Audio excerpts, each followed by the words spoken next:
നമസ്കാരം, ഞാൻ അഞ്ജലി ദാസ്, കളപ്പുരയ്ക്കൽ വീട്, ശിവദാസൻ മകൾ. മുൻപ് ധാരാളം ജോലികൾ ചെയ്തിട്ടുണ്ടായിരുന്നു. ഇപ്പോൾ ഒരു തൊഴിലന്വേഷക. നമ്മുടെയൊക്കെ നാട്ടിലെ നമ്മൾ ആദ്യമായിട്ട് ചെയ്തൊരു തൊഴിലുണ്ടാവും. എല്ലാവർക്കും അതിലെ കുറേയേറെ അനുഭവങ്ങളും ഉണ്ടാവും. ഇല്ലേ താത്തയ്ക്കില്ലേ? എനിക്കുണ്ട്. എൻ്റെ ഡിഗ്രി പഠനമൊക്കെ കഴിഞ്ഞൊരു 2010 കാലഘട്ടത്തിൽ വീടിനടുത്തുള്ള സ്റ്റുഡിയോയിലാണ് ജീവിതത്തിൽ ആദ്യമായിട്ട് ജോലിക്ക് പോകുന്നത്. അതൊരു വൈക്കത്തഷ്ടമിയുടെ തിരക്കുള്ള ദിവസമായിരുന്നു. ഈ വൈക്കത്തഷ്ടമിയെക്കുറിച്ച് പറഞ്ഞപ്പോഴാണ് 2 കാര്യങ്ങളാണ് ഓർമ്മ വന്നത്. ഒന്ന്, ഇന്ന് എനിക്ക് കോസ്റ്റ്യൂം തരാമെന്നും പറഞ്ഞ് വൈക്കത്തുനിന്ന് വരാനിരുന്ന കൂട്ടുകാരി നൈസായിട്ട് എന്നെ തേച്ചു. ഈ കോസ്റ്റ്യൂമിലൊക്കെ എന്ത് കാര്യം അല്ലേ? പെർഫോമൻസിലല്ലേ കാര്യം? ആണോ? ആയിരിക്കും. പിന്നെ രണ്ടാമത്തത്, ഈ കഴിഞ്ഞ വൈക്കത്തഷ്ടമിക്ക് അമ്പലത്തിൽ നല്ല തിരക്കുള്ള ദിവസം ഒരു അനൗൺസ്മെന്റ്. ചേർത്തലയിൽ നിന്നും വന്ന കാർത്തിയായനെയും വൈക്കത്തെ ശിവനെയും കാത്ത് സ്റ്റേജിന്റെ പിന്നിൽ വെയിറ്റ് ചെയ്യുന്നു. എത്രയും പെട്ടെന്ന് ശിവൻ സ്റ്റേജിന്റെ പിന്നിൽ റിപ്പോർട്ട് ചെയ്യുക. ഇത് കേട്ടതും ഉള്ള ആൾക്കാർ മുഴുവൻ എടാ ചേർത്തലേന്ന് ദേവി വന്നെന്നും പറഞ്ഞുകൊണ്ട് സ്റ്റേജിന്റെ പുറകിലോട്ട് ഓട്ടം. അവിടെ ചെന്നപ്പോ ആരാ സ്റ്റേജിന്റെ പിന്നിൽ? ആരാ? എന്റെ അമ്മൂമ്മ കാർത്തിയായനി. വൈക്കത്തഷ്ടമിക്ക് രചനാ നാരായണൻകുട്ടിയുടെ ഡാൻസ് ഉണ്ടെന്നും പറഞ്ഞ് വീട്ടുകാരോടൊന്നും പറയാതെ ഒറ്റയ്ക്ക് വന്നതാ. ആ ആൾക്കൂട്ടത്തിനിടക്ക് ഒറ്റപ്പെട്ടു പോയി പാവം എൻ്റെ അച്ഛൻ ശിവദാസിനെ കാണാൻ വേണ്ടി അനൗൺസ്മെന്റ് ചെയ്തതാ. നമുക്കേ നമ്മുടെ സ്റ്റുഡിയോയിലോട്ട് വരാം. ഞാൻ ആദ്യത്തെ ദിവസം ആ സ്റ്റുഡിയോയിൽ കാല് കുത്തിയപ്പോൾ തന്നെ അവിടെ ഉണ്ടായിരുന്ന ആൾക്കാരെല്ലാം കൂടെ ഇതിൽ കൂടുതൽ എന്തു വരാനാ എന്നൊരു ഭാവത്തിലായിരുന്നു നോക്കിയത്.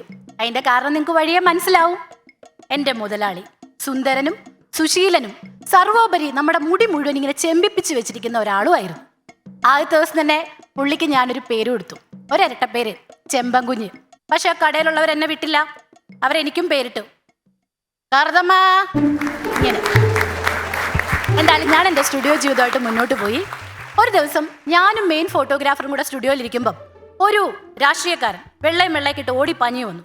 പുള്ളി പറഞ്ഞേ, ഒരു പാസ്പോർട്ട് വേണം, ദേ ഇങ്ങനെ നിൽക്കണൊരു ഫോട്ടോ വേണം, വലിയ പ്രിന്റ് ആയിരിക്കണം, ഉച്ചക്ക് മുമ്പ് പ്രചരണത്തിന് മുമ്പ് കൊടുക്കാനാണെന്ന്. ഞാൻ പറഞ്ഞു ശരിയേട്ടാ, റെഡി ആയിക്കോന്ന് പറഞ്ഞു. പുള്ളി പറഞ്ഞു അതൊന്നും വേണ്ട, നിങ്ങൾ ആ കമ്പ്യൂട്ടറിനോട് പറഞ്ഞാൽ മതി, അത് തന്നെ എല്ലാം ചെയ്തോളൂ എന്ന്. ഇന്നത്തെ AI സംവിധാനമൊക്കെ ഉണ്ടെങ്കിൽ നമുക്ക് പുള്ളി ഇല്ലാതെ ഫോട്ടോ എടുത്തു കൊടുക്കായിരുന്നു. പിന്നെ എൻ്റെ ഫോട്ടോഗ്രാഫർ പറഞ്ഞു, ചേട്ടനെ കമ്പ്യൂട്ടറിന് അറിയില്ലല്ലോ, അപ്പൊ നിങ്ങൾ തമ്മിലൊന്ന് പരിചയപ്പെടണം. അത് കഴിയുമ്പം ചേട്ടൻ ഇഷ്ടമുള്ള ഫോട്ടോ കമ്പ്യൂട്ടർ തരും. ഓ അങ്ങനെയാണല്ലേ, ആയിക്കോട്ടെ. ഇങ്ങനെ പറഞ്ഞുകൊണ്ട് പുള്ളി ഫോട്ടോ എടുക്കാനായിട്ട് പോയി. ഇന്ന് അദ്ദേഹം ഞങ്ങളുടെ നാട്ടിൽ അറിയപ്പെടുന്നൊരു നേതാവാ. ഇതുപോലെയുള്ള തിരുമണ്ടന്മാര് ഭരിച്ച നമ്മുടെ നാടിന്റെ അവസ്ഥ എന്താന്ന് നിങ്ങൾക്ക് ഊഹിക്കാലോ. ഈ നേതാവ് അങ്ങ് പോയി കഴിഞ്ഞപ്പോ ഇതും പറഞ്ഞ് ഞാനും ഈ ഫോട്ടോഗ്രാഫറും കൂടെ ഒരു ചിരി തുടങ്ങി. ചിരിച്ച് അങ്ങനെ ഇരിക്കുമ്പോഴാ ഹെഡ് മാസ്റ്ററിന്റെ സ്വഭാവമുള്ള ഞങ്ങളുടെ മുതലാളിയുടെ വരവ്. പുള്ളി എന്താ ചെയ്തെന്നറിയാവോ? ഈ ഫോട്ടോഗ്രാഫറിനെ അങ്ങ് കുമരകത്തേക്ക് ട്രാൻസ്ഫർ അടിച്ചു കളഞ്ഞു. അവിടെ ഒരു സ്റ്റുഡിയോ ഉണ്ട്. എൻ്റെ മുതലാളിക്ക് 3 സ്റ്റുഡിയോ ഉള്ളത്. 2 നമ്മുടെ ടൗണിലും, 1 അങ്ങ് കുമരകത്തും. അവിടെയൊക്കെ ഈ മുതലാളി ഒരു ആൺകുട്ടി ഒരു പെൺകുട്ടി, ഒരു ആൺകുട്ടി ഒരു പെൺകുട്ടി, ഒരു ആൺകുട്ടി ഒരു പെൺകുട്ടി, ഈ രീതിയിലാണ് ഇരുത്തിയിരിക്കുന്നത്. ഇത് പുള്ളിയുടെ ഒരു ബിസിനസ് ട്രിക്കാ.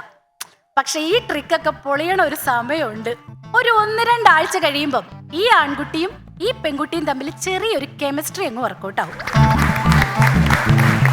ഈ സമയത്തില്ലേ ഈ മുതലാളി എവിടെ നിന്നാന്ന് അറിയത്തില്ല, അവിടെ കൃത്യമായി പ്രത്യക്ഷപ്പെട്ടിട്ട് ഒരു ഷഫളിംഗ് ആണ്. അപ്പുറത്തെ സ്റ്റുഡിയോയിലുള്ള സുനീഷ് ഇപ്പുറത്ത് വരും, ഇവിടെയുള്ള ഹെലൻ അങ്ങോട്ട് പോകും, അവിടെയുള്ള രതികൾ ഇങ്ങോട്ട് വരും. പിന്നെ ഞാനും ചെറിയ രീതിയിൽ ഈ ട്രാൻസ്ഫറിന് വിധേയമായിട്ടുണ്ട് കേട്ടോ.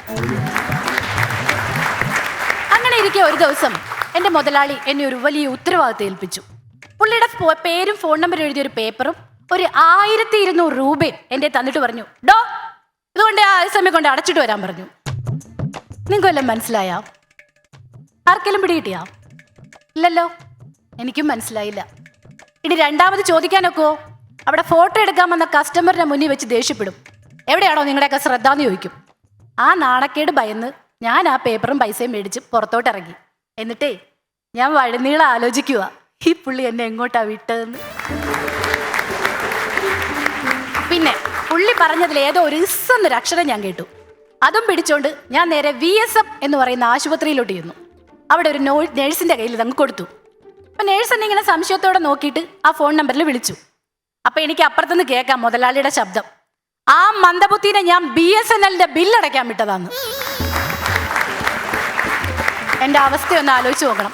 അതും പോരാഞ്ഞിട്ട് ആ നേഴ്സ് എന്നോട് പറയുക, മോളെ ഇത് VSM ഹോസ്പിറ്റലാണ്, ഇവിടെ BSNL ബില്ലടയ്ക്കില്ലെന്ന്. ഞാൻ ഒരു വിധത്തിൽ സ്റ്റുഡിയോയിലെത്തി. ബാഗ് അകത്തിരിക്കുന്നതുകൊണ്ട്, അല്ലെങ്കിൽ ഞാൻ ആ വഴി വീട്ടിൽ പോയേനെ. ഞാൻ പിന്നെ അകത്ത് ചെന്നു. ഒരു മൈൻഡും ചെയ്യാതെ അവിടെ ഇരുന്ന് ഭയങ്കര തിരക്കിട്ട് അങ്ങ് ജോലികളിൽ മുഴുകി. കുറച്ച് കഴിഞ്ഞപ്പോഴേ ഈ മുതലാളി എന്നെ നോക്കിയിട്ട് ഇങ്ങനെ ഒരു ചിരി. ഞാനും ചെറുതായിട്ട് ചിരിച്ചിട്ട്, എനിക്ക് കുറെ ജോലി തിരക്കുള്ളതല്ലേ, ഞാൻ മൈൻഡാക്കിയില്ല. ഒരു 1/2 മണിക്കൂർ കഴിഞ്ഞപ്പോ പുള്ളി പിന്നെയും ഇങ്ങനൊരു ചിരി.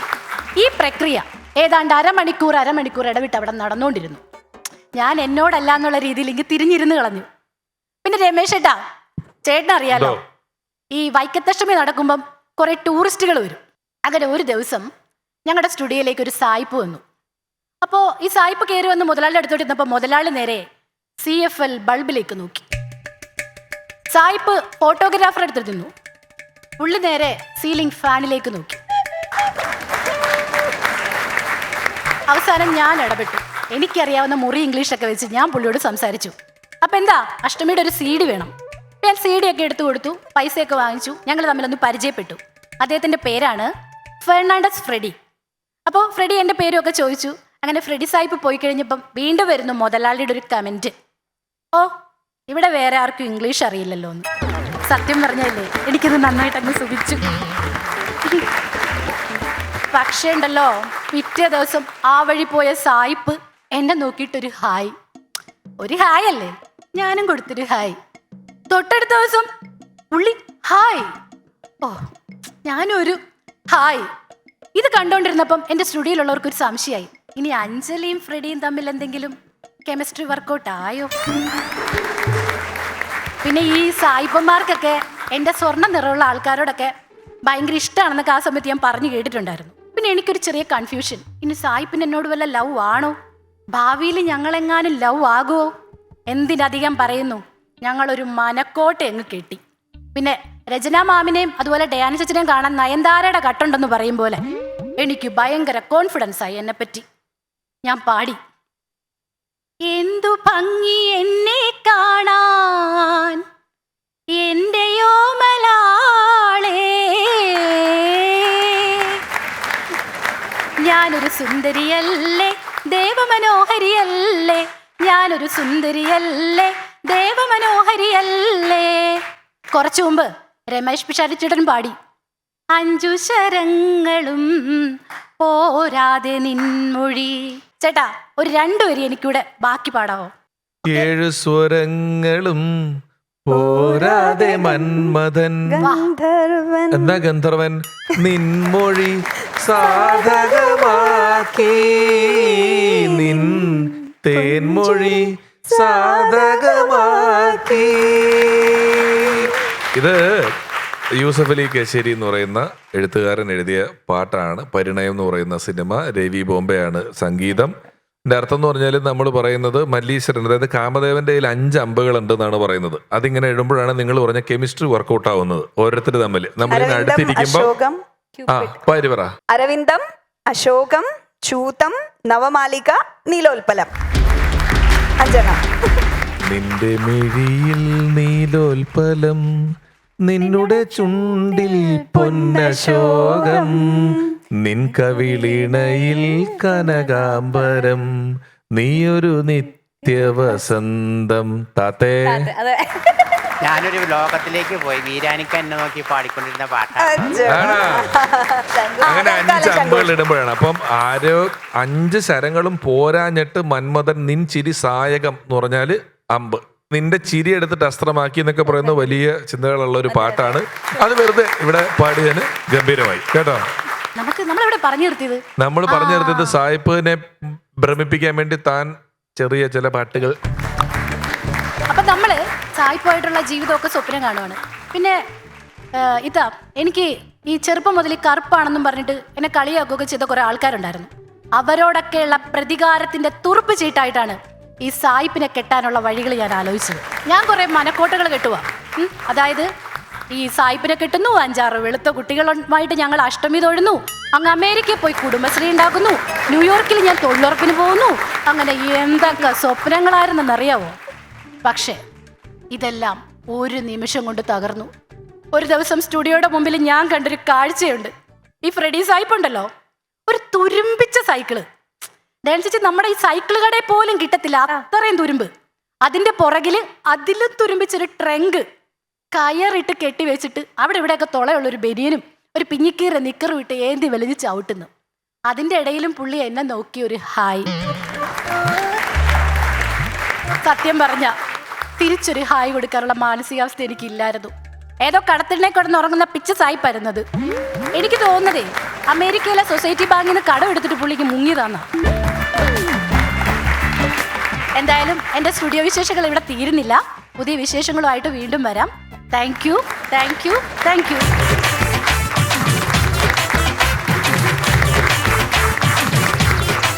Once upon a time, once upon a time.